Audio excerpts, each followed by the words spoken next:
Ito ay rated SPG. Striktong patnubay at gabay ng magulang ang kailangan. Maaaring may masiselang tema, lengguwahe, karahasan, sexual, horror o droga na hindi.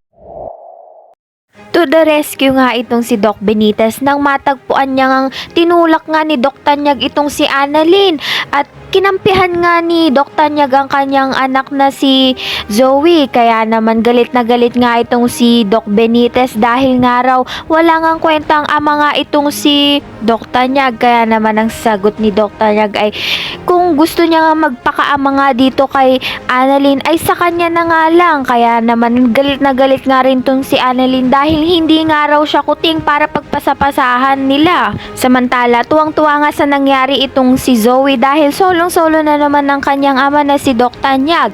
Sa kabilang banda naman itong si Annalyn ay natunghayan na may inaabot nga itong si Doc Lindon na gamot nga dito sa Doc Rep.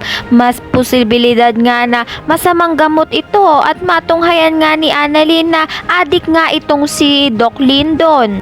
Malaman kaya ni Annalyn ang sikreto nga nito ni Doc Lindon?